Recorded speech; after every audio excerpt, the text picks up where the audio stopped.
ಓಂ ಶ್ರೀ ಗುರು ಬಸವಲಿಂಗಾಯ ನಮಃ. ಆತ್ಮೀಯ ಶರಣಬಂಧುಗಳೇ, ತಮ್ಮೆಲ್ಲರಿಗೂ ಭಕ್ತಿಯ ಶರಣಾರ್ಥಿಗಳು. ವಿಶ್ವಗುರು ಮಹಾಮಾನವತವಾದಿ ಲಿಂಗಾಯತ ಧರ್ಮ ಸಂಸ್ಥಾಪಕ ಗುರು ಬಸವಣ್ಣನವರ ಕಾಯಕ ಕ್ಷೇತ್ರ ಹಾಗೆ 770 ಅಮರಗಣಗಳ ನಡೆದಾಡುವ ಪುಣ್ಯಕ್ಷೇತ್ರ ಈ ಒಂದು ಪವಿತ್ರ ಬಸವ ಕಲ್ಯಾಣದ ನೆಲ.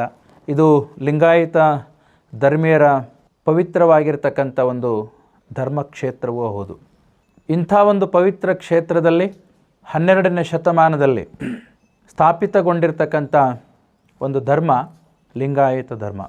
ಅನುಭವ ಮಂಟಪದ ಮುಖಾಂತರವಾಗಿ ಅನುಭವ ಮಂಟಪದಲ್ಲಿ ಚಿಂತನೆಗೊಂಡು, ಚರ್ಚಿತಗೊಂಡು, ವಿಮರ್ಶೆಗೊಂಡು ಅನೇಕ ಧರ್ಮಗಳಲ್ಲಿ ಇರುವ ಲೋಪ ದೋಷಗಳನ್ನೆಲ್ಲ ತೆಗೆದುಹಾಕಿ ಒಂದು ಹೊಸ ನೂತನ ಧರ್ಮವನ್ನು ಕೊಟ್ಟಿರ್ತಕ್ಕಂಥದ್ದು ವಿಶ್ವಗುರು ಬಸವಾದಿ ಶರಣರು. ಇಂಥ ಒಂದು ಪವಿತ್ರ ಲಿಂಗಾಯತ ಧರ್ಮದ ಮೇಲೆ ಮತ್ತು ಈ ಧರ್ಮವನ್ನು ಸ್ಥಾಪನೆ ಮಾಡಿರ್ತಕ್ಕಂಥ ವಿಶ್ವಗುರು ಬಸವಣ್ಣನವರ ಮೇಲೆ ಸನಾತನಿಗಳ ಒಂದು ಕಾಕದೃಷ್ಟಿ ಬಿದ್ದಿದೆ. ಇದೇನು ಹೊಸತನವಲ್ಲ. ಕಾಲಕಾಲಕ್ಕೆ ಯಾವಾಗ ಈ ಒಂದು ಸನಾತನದಿಂದ ಹೊರಬಂದು ಸಮಾನತೆಗಾಗಿ ಮಾನವೀಯತೆಯ ಚಿಂತನೆಗಳನ್ನು ಕೊಟ್ಟು ಸಮಾಜ ಶೋಷಣೆಗಳಿಂದ ಹೊರಗಡೆ ತರಬೇಕು ಸಮಾಜವನ್ನು ಅಂತ ಹೇಳಿ ಗುಲಾಮಗಿರಿಯ ವ್ಯವಸ್ಥೆಯನ್ನು ಹೊರಗಡೆ ತರಬೇಕು ಅಂತ ಚಿಂತನೆ ಮಾಡಿ ಮಹಾತ್ಮರು ಅಲ್ಲಿ ಬುದ್ಧ ಇರಬಹುದು, ಹಾಗೆ ಜನಧರ್ಮದ ಮಹಾವೀರ ಇರಬಹುದು, ಹಾಗೆ ವಿಶ್ವಗುರು ಬಸವಣ್ಣನವರು, ಸಿಖ್ ಧರ್ಮದ ಗುರುನಾನಕರು, ಇವರೆಲ್ಲ ಮಾನವೀಯತೆಯ ಆಧಾರದ ಮೇಲೆ ಸಮಾನತೆಯ ಚಿಂತನೆಗಳನ್ನು ಒಳಗೊಂಡ ಒಂದು ಪ್ರತಿಯೊಬ್ಬರೂ ಒಪ್ಪಿಕೊಳ್ಳುವ ಒಂದು ಧರ್ಮವನ್ನು ಕೊಟ್ಟಿದ್ದಾರೆ. ಅದರಲ್ಲೂ ವಿಶೇಷವಾಗಿ ಗುರು ಬಸವಣ್ಣನವರು ತಾವು ಒಬ್ಬ ಬ್ರಾಹ್ಮಣರಿದ್ದರೂ ಸಹಿತ ಬ್ರಾಹ್ಮಣ ಇರತಕ್ಕಂಥ ತನಗೆ ಏನೆಲ್ಲ ವ್ಯವಸ್ಥೆಗಳು ಸಿಕ್ಕಿದವೋ ಅಲ್ಲಿ ಪೂಜಾ ಸ್ವಾತಂತ್ರ್ಯ, ಧಾರ್ಮಿಕ ಸ್ವಾತಂತ್ರ್ಯ, ಆಧ್ಯಾತ್ಮಿಕವಾಗಿರ್ತಕ್ಕಂಥ ಒಂದು ಸ್ವಾತಂತ್ರ್ಯ ಅಲ್ಲಿ ಸಿಕ್ಕಿದೆ. ಅದೇ ಪ್ರತಿಯೊಬ್ಬರಿಗೂ ಸಿಗಬೇಕು ಅಂತ ಹೇಳಿ ಪ್ರಯತ್ನ ಮಾಡಿ ಶೋಷಿತ ವರ್ಗದವರಿಗೆ ಹಾಗೂ ಹೆಣ್ಣು ಮಕ್ಕಳಿಗೆ ಧಾರ್ಮಿಕ ಸ್ವಾತಂತ್ರ್ಯ ಸಿಗಬೇಕು ಅಂತೇಳಿ ಗುರು ಬಸವಣ್ಣನವರು 8 ವರ್ಷದ ಬಾಲಕರಿದ್ದಾಗ ಶತಾಯಗತಾಯ ಭಾಳ ಪ್ರಯತ್ನವನ್ನು ಪಡ್ತಾರೆ. ಆದರೆ ಬಸವಣ್ಣನವರು ಕೇಳ್ತಕ್ಕಂಥ ಈ ಒಂದು ನ್ಯಾಯಕ್ಕೆ, ಬಸವಣ್ಣನವರು ಕೇಳ್ತಕ್ಕಂಥ ಈ ಒಂದು ಪ್ರಶ್ನೆಗೆ ಉತ್ತರಿಸಲಾರದೆ ತಂದೆ ತಾಯಿ ಹಾಗೂ ಅಲ್ಲಿನ ಸಂಪ್ರದಾಯ ವ್ಯವಸ್ಥೆ ಕರ್ಮಕಾಂಡವನ್ನೇ ಉಸಿರಾಗಿಸಿಕೊಂಡಿರ್ತಕ್ಕಂಥ ಪುರೋಹಿತರು ಬಸವಣ್ಣನವರು ಕೇಳ್ತಕ್ಕಂಥ ಒಂದು ಪ್ರಶ್ನೆಗೆ ಉತ್ತರಿಸಲಿಲ್ಲ. ಜೊತೆಗೆ ಧಾರ್ಮಿಕ ಸ್ವಾತಂತ್ರ್ಯವನ್ನು ದಲಿತರಿಗೆ, ನಿಮ್ನ ವರ್ಗದವರಿಗೆ ಹಾಗೂ ಮಹಿಳೆಯರಿಗೆ ಕೊಡಲಿಕ್ಕೆ ಬರಲ್ಲ ಅಂತ ಹೇಳಿದಾಗ ಆವಾಗ ಯಾವಾಗ ಮನುಷ್ಯ ಮಾತ್ರನ್ನ ಪ್ರೀತಿಸುವುದಿಲ್ಲವೋ ಅಂಥ ಒಂದು ಧರ್ಮದಲ್ಲಿ ನಾನಿದ್ದು ಏನು ಪ್ರಯೋಜನ ಅಂತ ಹೇಳಿ ಹೊರಗಡೆ ಬಂದು ನೋಡಿ ಹರಿಹರ ಎಷ್ಟು ಚಂದ ಹೇಳ್ತಾನಂತಂದ್ರೆ, ಕರ್ಮಲತೆಯಂತಿದ್ದ ಜನ್ನಿವಾರಮಂ ಬಿಸಿಟು ಬಂದನಾ ಬಸವ. ಕರ್ಮಲತೆಯಂತಿದ್ದ ಜನ್ನಿವಾರ ಅಂದರೆ ಕರ್ಮಕಾಂಡದ ವ್ಯವಸ್ಥೆಯಲ್ಲಿ ಮೇಲು ಕೀಳು, ಲಿಂಗಭೇದ, ವರ್ಣಭೇದ, ವರ್ಗಭೇದ, ಜಾತಿಭೇದ ತುಂಬಿ ತುಳುತಕ್ಕಂಥ ಈ ಉಸಿರುಗಟ್ಟುವ ವಾತಾವರಣದಿಂದ ಹೊರಗಡೆ ಬಂದು ಬಸವಣ್ಣನವರು 21 ವರ್ಷಗಳ ಕಾಲ ಅಧ್ಯಯನ ಮಾಡಿ ಈ ಒಂದು ಇಷ್ಟಲಿಂಗವನ್ನು ಕಂಡುಹಿಡಿಯೋದರ ಮುಖಾಂತರವಾಗಿ ನೂತನವಾಗಿರುವ ಲಿಂಗಾಯತ ಧರ್ಮವನ್ನು ಕಂಡುಹಿಡಿತಾರೆ. ಇಂಥ ಒಂದು ಧರ್ಮ ಎಷ್ಟು ವ್ಯಾಪಕವಾಗಿ ಬೆಳೀತು ಅವತ್ತು ಅಂತಂದರೆ ನೋಡಿ, ಯಾರನ್ನು ಕುಡಿಗುಂಡಾರಗಳಲ್ಲಿ ಬಿಟ್ಕೊಳ್ಳಿಲ್ವೋ, ಯಾರನ್ನು ಶತಶತಮಾನಗಳ ಕಾಲ ಶೋಧನೆ ಮಾಡ್ಕೊತ ಬಂದಿದ್ರೋ ಅಂಥವರ ಎಲ್ಲರಿಗೂ ಒಂದು ಭಾವನಾತ್ಮಕವಾಗಿರ್ತಕ್ಕಂಥ ಧಾರ್ಮಿಕ ಸ್ವತಂತ್ರವನ್ನು ಕೊಟ್ಟು ಅಪ್ಪಿಕೊಂಡ್ರು. ಅಪ್ಪ ಬಪ್ಪ ಎನ್ನಪ್ಪ ಅಂತ ಅಪ್ಪಿಕೊಂಡ್ರು. ಅಕ್ಕ ಅವ್ವೆ ತಂಗಿ ಅಂತ ಕರೆದು ಎಲ್ಲರಿಗೂ ಧಾರ್ಮಿಕ ಸ್ವಾತಂತ್ರ್ಯವನ್ನು ಕೊಟ್ಟು ಒಂದು ನೂತನ ಧಾರ್ಮಿಕವಾಗಿರ್ತಕ್ಕಂಥ ಒಂದು ವ್ಯವಸ್ಥೆಯನ್ನು ಬಸವಣ್ಣನವರು ಹುಟ್ಟು ಹಾಕ್ತಾರೆ. ಹೀಗಾಗಿ ಈ ಒಂದು ಸನಾತನ ವ್ಯವಸ್ಥೆಯಿಂದ ಹೊರಗಡೆ ಬಂದಿರತಕ್ಕಂಥ ಬಸವಣ್ಣನವ್ರ ಮೇಲೆ ಸಾಕಷ್ಟು ದ್ವೇಷವನ್ನು ತುಂಬಿಕೊಂಡಿರ್ತಕ್ಕಂಥ ವೈದಿಕರು ಆ ಕಾಲದಲ್ಲಿಯೇ ಬಸವಣ್ಣನವರಿಗೆ ವಿಪರೀತವಾಗಿರ್ತಕ್ಕಂಥ ಕಿರುಕುಳವನ್ನು ಕೊಡ್ತಾರೆ. ನೋಡಿ, ಬಸವ ಕಲ್ಯಾಣದಲ್ಲಿ ಅನುಭವ ಮಂಟಪವನ್ನು ಕಟ್ಟಿ ಇಲ್ಲಿ ಲಕ್ಷ ಲಕ್ಷ ವಚನಗಳನ್ನು ಬರೆದು ಮಾನವೀಯ ಕಳಕಳಿಯೊಂದಿಗೆ ಪ್ರತಿಯೊಬ್ಬರಿಗೂ ಮನೆ ಮನೆಗೆ ಮುಟ್ಟಿಸ್ಬೇಕು ಅಂತ ಪ್ರಚಾರ ಮಾಡಿದಾಗ ಬಸವಣ್ಣವರಿಗೆ ಏನಾಯಿತು? ಬಸವಣ್ಣನವರ ಸಮಕಾಲೀನದಲ್ಲಿರ್ತಕ್ಕಂಥ ಒಂದು ಶರಣರಿಗೆ ಏನಾಯಿತು? ಕೊನೆಗೆ ಅವರಿಗೆ ಆನೆ ಕಾಲಿಗೆ ಕಟ್ಟಿ ಅಳಿಸ್ತಾರೆ. ಸಮಾನತೆಗಾಗಿ, ಪ್ರಯೋಗಾತ್ಮಕವಾಗಿ ಮನುಷ್ಯರೆಲ್ಲರೂ ಒಂದೇ. ನೋಡಿ, ಬ್ರಾಹ್ಮಣನ ಮಧುವರಸನ ಮಗಳು ಸಮಗಾರ ಹರಳಯ್ಯನ ಮಗನಿಗೆ ಮದುವೆ ಮಾಡಲಿಕ್ಕೆ ಪ್ರೋತ್ಸಾಹ ಮಾಡಿದಾಗ ಆಗ ಸನಾತನ ಧರ್ಮಿಗಳು ಎಷ್ಟು ಕಿರುಕುಳವನ್ನು ಕೊಟ್ಟರು ಅಂತಂದರೆ, ಇದನ್ನು ವಾಪಸ್ ತಗೊಂಡ್ರೆ ಸರಿ, ಇಲ್ಲ ಅಂತಂದರೆ ನಿಮಗೆ ಘೋರವಾಗಿರ್ತಕ್ಕಂಥ ಶಿಕ್ಷೆ ಕೊಡ್ತೀವಿ ಅಂತೇಳಿ ಆನೆ ಕಾಲಿಗೆ ಕಟ್ಟಿ ಅಳಿಸ್ತಾರ್ರಿ. ಆ ಆನೆ ಕಾಲಿಗೆ ಕಟ್ಟಿ ಕಣ್ಣು ಕೀಳಿಸಿ ಆನೆ ಕಾಲಿಗೆ ಕಟ್ಟಿ ಅಳಿಸಿರ್ತಕ್ಕಂಥವ್ರು ಮುಸ್ಲಿಮರಲ್ಲ, ಕ್ರಿಶ್ಚಿಯನ್ರಲ್ಲ, ಯಾವುದೋ ಹೊರದೇಶದಿಂದ ಬಂದಿರತಕ್ಕಂಥವ್ರಲ್ಲ, ನಮ್ಮ ಒಂದು ಭರತ ಭೂಮಿಯಲ್ಲೇ ಇರತಕ್ಕಂಥವ್ರು ವೈದಿಕ ಸನಾತನಿಗಳು ಅವತ್ತು ಆ ರೀತಿಯಾಗಿರ್ತಕ್ಕಂಥ ಘನಘೋರ ಶಿಕ್ಷೆಯನ್ನು ಕೊಟ್ಟು ಬಸವಣ್ಣನವರ ತತ್ವವನ್ನು ಸಂಪೂರ್ಣವಾಗಿ ಹಾಳು ಮಾಡಬೇಕು ಅಂತ ಹೇಳಿ ಹಾಳು ಮಾಡೇ ಬಿಟ್ಟರು, ಗಡಿಪಾರು ಮಾಡಿಬಿಟ್ರು ಬಸವಣ್ಣವ್ರನ್ನ. ವಚನ ಸಾಹಿತ್ಯ ಸಂರಕ್ಷಣೆ ಮಾಡೋಕ್ಕಾಗಿ ಅನಿವಾರ್ಯವಾಗಿ ಗಣಾಚಾರ ತತ್ವವನ್ನು ಶರಣರು ಪ್ರದರ್ಶನ ಮಾಡಬೇಕಾಯಿತು. ಉಳಿವಿ ಕಾಡು ಮೇಡಿನಲ್ಲಿ ವಚನ ಸಾಹಿತ್ಯವನ್ನು ಉಳಿಸೋಂಥ ಒಂದು ಪ್ರಸಂಗ ಬಂತು. ಇಂಥ ಒಂದು ವ್ಯವಸ್ಥೆಯನ್ನು ದಾಟಿ ಇವತ್ತು ವಚನ ಸಾಹಿತ್ಯ, ಶರಣ ಸಾಹಿತ್ಯ, ಈ ಲಿಂಗಾಯತ ಧರ್ಮ 900 ವರ್ಷಗಳಿಂದ ಇವತ್ತು ಸನಾತನಗಳು ಕೊಡ್ತಕ್ಕಂಥ ಒಂದು ಕಿರುಕುಳ ಕಷ್ಟವನ್ನು ಸಹಿಸಿಕೊಂಡು ಇಷ್ಟು ಉಳಿದಿದೆ ಅಂದರೆ ಅದರ ಅರ್ಥ ಏನು? ಇವತ್ತು ವಚನ ಸಾಹಿತ್ಯ ಮಾನವೀಯ ಮೌಲ್ಯಗಳಿಗಾಗಿ ಮಿಡಿತಾ ಇದೆ, ಸಮಾನತೆಗಾಗಿ ಮಿಡಿತಾ ಇದೆ, ಸದ್ಧರ್ಮ ನ್ಯಾಯಕ್ಕಾಗಿ ಮಿಡಿತಾ ಇದೆ. ಇವತ್ತು ನೋಡಿ, ವಿಶ್ವದ ತುಂಬೆಲ್ಲ ಬಸವಣ್ಣನವರ ಚಿಂತನೆಗಳು ಹರಡ್ತಾ ಇದ್ದಾವೆ. ವಿಶ್ವದ ತುಂಬೆಲ್ಲ ಬಸವಣ್ಣನವರ ಚಿಂತನೆಗಳು, ತತ್ವಗಳು ಪ್ರತಿಯೊಬ್ಬರು ಅಳವಡಿಸಬೇಕಂತೇಳಿ ತಿಳ್ಕೊಂಡು ಹಪಾಪಿ ಪಡ್ತಾ ಇದ್ದಾರೆ. ಇಂಥ ಒಂದು ಸಂದರ್ಭದಲ್ಲಿ ಸನಾತನಿಗಳಿಗೆ, ಆಗಿನ ಸನಾತನಿಗಳೇ ಇವತ್ತಿನ ಸನಾತನಿಗಳು ಸಹಜವಾಗಿ ಬಸವಾದಿ ಶರಣರ ಚಿಂತನೆಗಳ ಮೇಲೆ ಕಣ್ಣು ಬಿದ್ದಿದೆ. ನೋಡಿ, ಅವತ್ತು ನೇರ ವಿರೋಧ ಮಾಡಿದರು. ಈಗ ಬಸವಣ್ಣನವರ ತತ್ವಗಳಿಗೆ ಒಳಹೊಕ್ಕು ಆ ಒಂದು ತತ್ವಗಳನ್ನು ಕಲಸು ಮೆಲಸು ಮಾಡಿ ಆ ಒಂದು ತತ್ವಗಳೇ ನಮ್ಮ ಮೂಲ ವೈದಿಕ ತತ್ವಗಳು ಅಂತ ಹೇಳಿ, ಮೂಲ ಅಲ್ಲಿದ್ದು ಇಲ್ಲಿದ್ದು ಅಂತೇಳಿ ತಿಳ್ಕೊಂಡು ಸುಳ್ಳ ಬೊಗಳೆ ಮಾತುಗಳನ್ನು ಹೇಳಿ ಇವತ್ತು ಸಮಾಜದಲ್ಲಿ ಒಂದು ಶಾಂತಿಯ ಸುವ್ಯವಸ್ಥೆಯನ್ನು ಹದಗೆಡ್ತಕ್ಕಂಥ ಒಂದು ಪರಿಸ್ಥಿತಿಯನ್ನು ಇವತ್ತು ಕನ್ನೇರಿ ಶ್ರೀಮಠದ ಕಾಡಸಿದ್ದೇಶ್ವರ ಅದೃಶ್ಯ ಸ್ವಾಮಿಗಳು ಇವತ್ತು ಮಾಡ್ತಾ ಇದ್ದಾರೆ. ನನಗನ್ನಿಸ್ತದೆ, ಬಸವಣ್ಣವರು ಒಂದು ವಚನವನ್ನು ಭಾಳ ಚೆನ್ನಾಗಿ ಬರೀತಾರೆ. ಓಡೆತ್ತ ಬಲ್ಲದು ಅವಲಕ್ಕಿಯ ಸವಿಯ, ಕೋಡುಗ ಬಲ್ಲುದೆ ಸೆಳೆಮಂಚದ ಸುಖವ, ಕಾಗೆ ನಂದನದೊಳಗೆ ಇದ್ದಡೇನು, ಕೋಗಿಲೆಯಾಗಬಲ್ಲುದೆ ಹೇಳ, ಕೊಳನ ತಡಿಯಲ್ಲೊಂದು ಹೊರಸು ಕುಳ್ಳಿರ್ದಡೇನು, ಕಳಹಂಸೆಯಾಗಬಲ್ಲುದೇ ಕೂಡಲ ಸಂಗಮ ದೇವ. ಬಹುಶಃ ಇಂಥ ಭೂಪರು ಬರ್ತಾರಂತಲೇ ಬಸವಣ್ಣವರು ಇಂಥ ವಚನಗಳನ್ನು ಬರೆದಿದ್ದರೇನೋ ಅಂತ. ಬಸವ ತತ್ವ, ಲಿಂಗಾಯತ ತತ್ವ, ಲಿಂಗಾಯತ ಧರ್ಮ ಸಿದ್ಧಾಂತವನ್ನು ಕನ್ನೇರಿ ಸ್ವಾಮಿಗಳು ಓದ್ಕೋಬೇಕು. ಇಲ್ಲಿವರೆಗೂ ಸನಾತನ ತತ್ವಗಳನ್ನು ಓದ್ಕೊಂಡು ಬಂದಿದ್ದಾರೆ. ಆದರೆ ಬಸವಣ್ಣನವರ ತತ್ವ ಒಂದು ಚೂರ್ಣ ಸಹಿತ ಅಧ್ಯಯನ ಮಾಡಿಲ್ಲ. ಓಡತ್ತ ಬಲ್ಲದ ಅವಲಕ್ಕಿಯ ಸವಿಯ, ನೋಡಿ, ಒಂದು ಹಂಚಿನ ಮೇಲೆ ನಾವು ಅವಲಕ್ಕಿಯನ್ನು ಹಾಕಿ ಹುರಿತೀವಿ. ಆದರೆ ಆ ಹೆಂಚಿಗೆ ಏನು ಗೊತ್ತಾಗ್ತದೆ? ಇದು ಸಿಹಿಯಾದ ಪದಾರ್ಥ, ಇದನ್ನು ನಾನೇ ಹುರಿತಾ ಇದ್ದೀನಿ, ನನಗೆ ತುಂಬ ರುಚಿಯಾಗಿದೆ ಅಂತ ಅದಕ್ಕೆ ಹೇಳೋಕ್ಕೆ ಬರ್ತಾ ಇದೆಯಾ?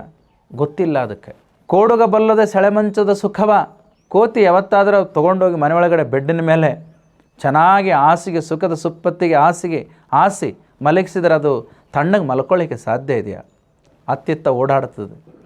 ಹಾಗೆ ಕನ್ನೇರಿ ಸ್ವಾಮಿಗಳು ಇವತ್ತು ಬಸವ ಧರ್ಮವನ್ನು ಸರಿಯಾಗಿ ಅಧ್ಯಯನ ಮಾಡಲಾರ್ದೆ ಬಸವ ತತ್ವ ಪ್ರಚಾರಕರ ಮೇಲೆ ಗೂಬೆ ಕೂಡಿಸ್ತಕ್ಕಂಥ ಒಂದು ಕೆಲಸವನ್ನು ಮಾಡ್ತಾ ಇರೋದು ಅಕ್ಷಮ್ಯ ಅಪರಾಧ. ಕಳೆದ 2025ನೇ ಇಸ್ವಿಯಲ್ಲಿ ಸೆಪ್ಟೆಂಬರ್ಲಿಂದ ಅಕ್ಟೋಬರ್ವರೆಗೆ 1 ತಿಂಗಳ ಕಾಲ ನಡೆದಿರ್ತಕ್ಕಂಥ ಬಸವ ಸಂಸ್ಕೃತಿ ಉತ್ಸವ ಅಭಿಯಾನ ಭಾಳ ಚೆನ್ನಾಗಿ ನಡೀತು. ನಾಡಿನ ಲಿಂಗಾಯತ ಧರ್ಮದ ಒಕ್ಕೂಟದ ಮಠಾಧೀಶರು ಪರಮ ಪೂಜ್ಯ ನಾಡೋಜ್ ಬಸವಲಿಂಗ ಪಟ್ಟದ್ದೇವರ ನೇತೃತ್ವದಲ್ಲಿ ಸುಮಾರು 300 ಜನ ಸ್ವಾಮಿಗಳು ನಾವೆಲ್ಲರೂ ಸೇರಿ ಬಹಳ ಅದ್ಭುತವಾಗಿರ್ತಕ್ಕಂಥ ಒಂದು ಕಾರ್ಯಕ್ರಮವನ್ನು ಮಾಡಿದ್ವಿ. ಕಾರಣ, ಕರ್ನಾಟಕ ಸರ್ಕಾರ ಗುರು ಬಸವಣ್ಣನವರನ್ನ ಸಾಂಸ್ಕೃತಿಕ ನಾಯಕ ಅಂತ ತಿಳ್ಕೊಂಡು ಘೋಷಣೆ ಮಾಡಿತು. ಸಾಂಸ್ಕೃತಿಕ ನಾಯಕ ಅಂದ್ರೇನು? ಈ ಕನ್ನಡ ನೆಲ, ಜಲ, ಭಾಷೆ, ತತ್ವ, ಇದರ ಅಸ್ತಿತ್ವ, ಇದರ ಅಸ್ಮಿತೆಗಾಗಿ ತಮ್ಮ ಇಡೀ ಜೀವನವನ್ನು ಸವೆಸಿ ಅಚ್ಚ ಕನ್ನಡದಲ್ಲೇ ವಚನಗಳನ್ನು ಬರೆದು ಕನ್ನಡಿಗರ ಸಾರ್ವಭೌಮತೆಯನ್ನು ಎತ್ತಿ ಹಿಡಿದಿದ್ದಾರೆ. ಇಂಥ ಒಂದು ಕನ್ನಡ ನೆಲದಲ್ಲಿ ಹುಟ್ಟಿರ್ತಕ್ಕಂಥ ಈ ಒಂದು ಧರ್ಮ ಆಗಿರೋದ್ರಿಂದ ಕನ್ನಡದ ಜನತೆಯ ನಾಡಿಮಿಡಿತ ಆಗಿರತಕ್ಕಂಥವ್ರು ಬಸವಣ್ಣನವ್ರನ್ನ ಕನ್ನಡದ ಸಾಂಸ್ಕೃತಿಕ. ಯಾಕಂದರೆ ಬಸವಣ್ಣವರು ಹೇಳದೇ ಇರತಕ್ಕಂಥ ಒಂದು ಮಾತು ಇಲ್ಲ ನೋಡಿ. ಬಸವಣ್ಣನವರು ಆರ್ಥಿಕವಾಗಿ ಮಾತಾಡ್ತಾರೆ, ಆರ್ಥಿಕ ಚಿಂತನೆಗಳ ಮಾತುಗಳಾಡ್ತಾರೆ. ಬಸವಣ್ಣನವರು ಸಮಾನತೆಯ ಮಾತುಗಳನ್ನು ಹಾಡ್ತಾರೆ. ಬಸವಣ್ಣನವರು ನೈತಿಕ ಚಿಂತನೆಗಳ ವಿಚಾರಧಾರೆಗಳನ್ನು ಹೇಳ್ತಾರೆ. ಬಸವಣ್ಣನವರು ಆಧ್ಯಾತ್ಮಿಕ ಮೌಲ್ಯಗಳನ್ನು ಕಟ್ಟಿಕೊಡ್ತಾರೆ. ಬಸವಣ್ಣನವರಲ್ಲಿ ಏನೂ ಇಲ್ಲ ಅನ್ನಂಗಿಲ್ಲ.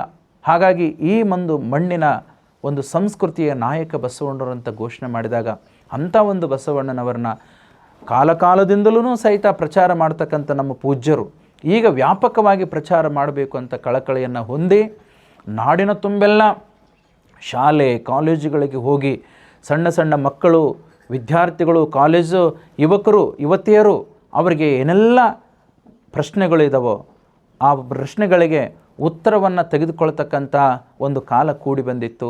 ಆ ಉತ್ತರವನ್ನು ಕೊಟ್ಟು ಅವರಿಗೆ ಸಮಾಧಾನ ಮಾಡತಕ್ಕಂಥ ಒಂದು ಕೆಲಸ ಬಸವ ಸಂಸ್ಕೃತಿ ಅಭಿಯಾನದಲ್ಲೇ ಆಯಿತು.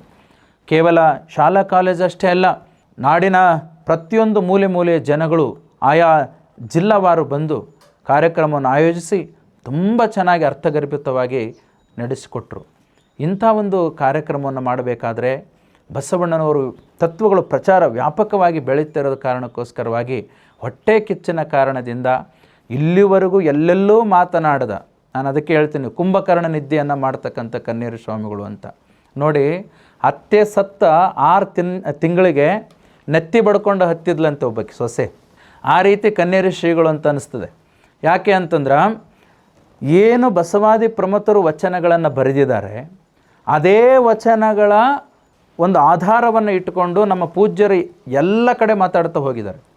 ಬಸವ ಸಂಸ್ಕೃತಿ ಅಭಿಯಾನದಲ್ಲಿ ಯಾರ ಮನಸ್ಸಿಗೂ ನೋವು ಮಾಡಲಾರ್ದೆ, ಯಾವುದೇ ರೀತಿಯ ಅವಾಚ್ಯ ಶಬ್ದಗಳನ್ನು ಮಾತನಾಡದೆ ನೇರ ವಚನಗಳಿರ್ತಕ್ಕಂಥ ಚಿಂತನೆಗಳನ್ನೇ ಸಮಾಜಕ್ಕೆ ಮುಟ್ಟಿಸ್ತಕ್ಕಂಥ ಒಂದು ಕೆಲಸ ಕಾರ್ಯಗಳು ಆಗಿದ್ದಾವೆ. ಇಲ್ಲಿ ಯಾರೊಬ್ಬರನ್ನೂ ಟಾರ್ಗೆಟ್ ಮಾಡಿ ಮಾತಾಡಿಲ್ಲ, ಯಾವ ವ್ಯವಸ್ಥೆ ವಿರುದ್ಧವಾಗಿಯೂ ಮಾತಾಡಿಲ್ಲ, ನೇರವಾಗಿ ಶರಣರ ವಚನಗಳನ್ನು ಇಟ್ಟುಕೊಂಡು ಮಾತಾಡಿದಿರ್ತಕ್ಕಂಥದ್ದು. ಆದರೆ ಕನ್ನೇರಿ ಸ್ವಾಮಿಗಳು ಏನು ಉದಾಹರಣೆ ಕೊಡ್ತಾ ಇದ್ದಾರೆ, ನಮ್ಮ ಇಲಕಲ್ ಪೂಜ್ಯರು 15 ವರ್ಷದಿಂದ ಮಾತಾಡಿರ್ತಕ್ಕಂಥ ವಿಚಾರಧಾರೆಗಳು, ಹಾಗೆ ನಿಜಗುಣ ಸ್ವಾಮೀಜಿಯವರು 8-10 ವರ್ಷದ ಹಿಂದೆ ಮಾತಾಡಿರ್ತಕ್ಕಂಥ ವಿಚಾರಗಳನ್ನು ಇಟ್ಟುಕೊಂಡು ಇಷ್ಟೂ ದಿವಸಗಳ ಕಾಲ ಸುಮ್ಮನೆ ಕುಂತ್ಕೊಂಡು ಇನ್ನು ಬಸವ ಧರ್ಮ ವ್ಯಾಪಕವಾಗಿ ಬೆಳೆದರೆ ನಮಗೆ ಕೂಲಿಯೇ ಗತಿ ಅನ್ನೋ ರೀತಿಯಲ್ಲಿ ಇವರ ಮಠದ ಬಾಗಿಲುಗಳು ಮುಚ್ಚಿ ಹೋಗ್ತವಂತ ಹೇಳಿ, ಇವರ ಗುಡಿಗುಂಡಾರಗಳು ಬಾಗಿಲು ಮುಚ್ಚಿ ಹೋಗ್ತವಂತ ಹೇಳಿ ಎದುರ್ಕೊಂಡಿರ್ತಕ್ಕಂಥ ಕನ್ನೇರಿ ಶ್ರೀಗಳು ಬಸವ ತತ್ವದ ಮೇಲೆ ದಾಳಿಯನ್ನು ಮಾಡ್ತಾರೆ.